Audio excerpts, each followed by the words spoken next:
नमस्कार दोस्तों।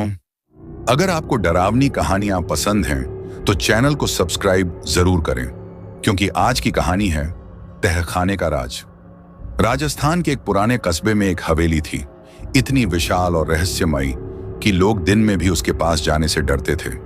हवेली के चारों तरफ ऊंची दीवारें थीं, टूटी खिड़कियां थीं और रात होते ही अंदर से अजीब आवाजें आती थीं। गांव वाले कहते थे, उस हवेली के नीचे एक तहखाना है और उसमें ऐसा राज छुपा है जिसे जानने वाला कभी वापस नहीं आया। लेकिन शहर से आया एक युवक अर्जुन इन बातों पर विश्वास नहीं करता था। वह पुरानी जगहों की खोज करता था और सोशल मीडिया पर वीडियो बनाता था। उसने सोचा, अगर मैं इस हवेली का सच दुनिया को दिखा दूं तो मेरा चैनल वायरल हो जाएगा। एक शाम कैमरा और टॉर्च लेकर अर्जुन हवेली के अंदर घुस गया। अंदर घना अंधेरा था। हवा इतनी ठंडी थी जैसे किसी ने बर्फ फैला दी हो। हर कदम पर फर्श चरमराता था। दीवारों पर पुराने चित्र लगे थे जिनकी आंखें उसे घूरती हुई लग रही थीं। अचानक ऊपर से कोई चीज गिरने की आवाज आई। अर्जुन डर गया, लेकिन कैमरा ऑन था, इसलिए हिम्मत दिखाते हुए आगे बढ़ा।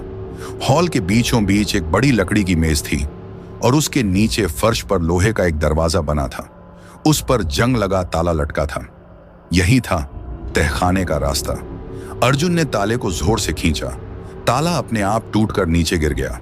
वह ठिठक गया, अपने आप कैसे टूटा? लेकिन जिज्ञासा डर से बड़ी थी। उसने धीरे धीरे दरवाजा खोला। नीचे जाती संकरी सीढ़ियां थीं और नीचे से सड़ी हुई मिट्टी जैसी बदबू आ रही थी। अर्जुन टॉर्च जलाकर नीचे उतरने लगा। हर सीढ़ी के साथ मोबाइल का नेटवर्क कम होता गया और आखिरी सीढ़ी पर पहुंचते ही फोन बंद हो गया। अब सिर्फ टॉर्च की रोशनी थी। तहखाना बहुत बड़ा था। दीवारों पर अजीब निशान बने थे। बीच में पत्थर का एक चबूतरा था और चारों तरफ लोहे की जंजीरें पड़ी थीं।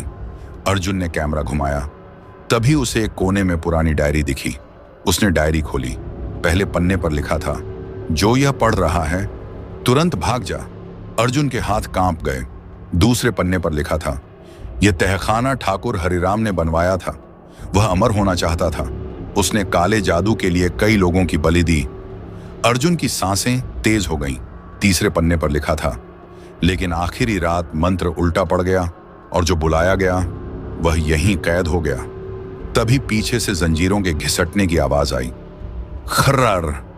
अर्जुन ने पलटकर देखा, कोई नहीं था।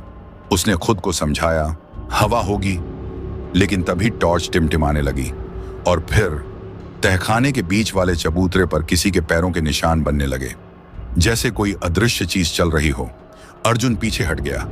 उसने भागने के लिए सीढ़ियों की तरफ दौड़ लगाई, लेकिन लोहे का दरवाजा अपने आप बंद हो चुका था। वह चिल्लाया, कोई है, दरवाजा खोलो। जवाब में सिर्फ एक फुसफुसाहट आई, तुम आ गए। आवाज इतनी पास थी जैसे किसी ने कान के पास बोला हो। अर्जुन ने कांपते हुए पीछे देखा। चबूतरे पर अब एक बूढ़ा आदमी खड़ा था। सफेद दाढ़ी, फटी आंखें और शरीर पर जंजीरें लिपटी हुई। वह मुस्कुराया, बहुत सालों बाद कोई आया है।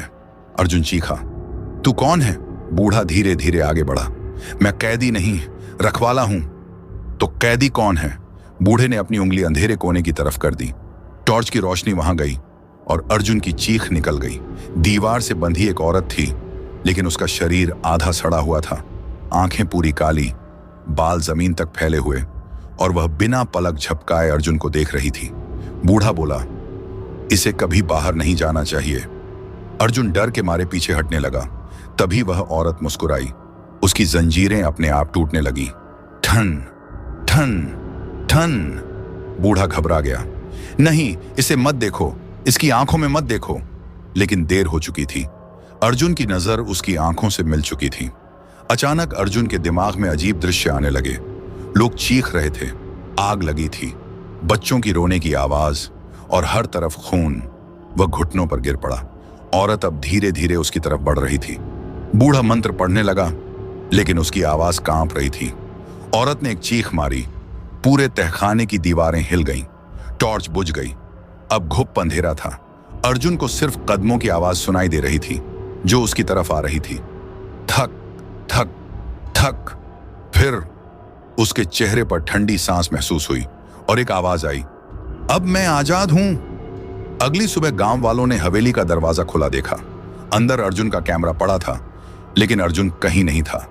कैमरे की रिकॉर्डिंग चालू थी। आखिरी वीडियो में बस अंधेरा दिख रहा था और एक स्त्री की हंसी गूंज रही थी। हा हा हा हा। गांव वालों ने हवेली को आग लगा दी, लेकिन आग बुझने के बाद भी तहखाने का लोहे का दरवाजा जला नहीं था। आज भी लोग कहते हैं रात के समय उस राख में से किसी के कदमों की आवाज आती है, और अगर कोई कान लगाकर सुने तो नीचे से एक आवाज फुसफुसाती है, कोई है। अगर आपको यह कहानी पसंद आई हो तो वीडियो को लाइक करें, चैनल को सब्सक्राइब करें और बताइए, क्या आप उस तहखाने का दरवाजा खोलते?